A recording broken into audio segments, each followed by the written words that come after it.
As industrialization spread, the problems associated with it became harder and harder to ignore. Some members of the middle and upper classes saw the dreadful way the poor lived and wanted to do something about it. Many Americans did not know how bad the situation in factories and slums were until they read about it in the books and newspaper articles written by a group of writers who would eventually be called the muckrakers. Journalist Ida Tarbell wrote about the unfair business practices of the Standard Oil Trust. Lincoln Steffens exposed political corruption in the nation's big cities. Novelist Frank Norris published The Octopus, a story of California ranchers' struggles with corporate railroads.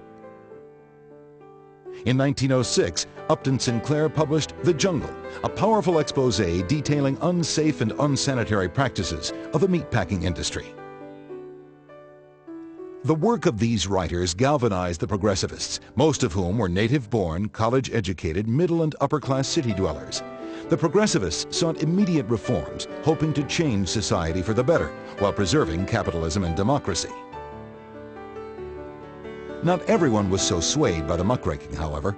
It was Theodore Roosevelt who gave the muckrakers their name. He felt that the muckrakers were necessary to society, but also that they often went too far, focusing solely on the negative aspects of the issues they wrote about. But it was in Teddy Roosevelt that the progressives had their strongest ally. Roosevelt was a hero of the Spanish-American War and the vice president under William McKinley. Roosevelt was a headstrong and popular Republican and a known enemy of political corruption. Tragically, President McKinley was assassinated by a deranged anarchist in 1901. When Roosevelt was thrust into the presidency, corrupt politicians and businessmen knew they had a problem. No sooner had Roosevelt been sworn in than he delivered an address to Congress, stating that old laws and customs were no longer sufficient in the face of the new social problems facing the United States.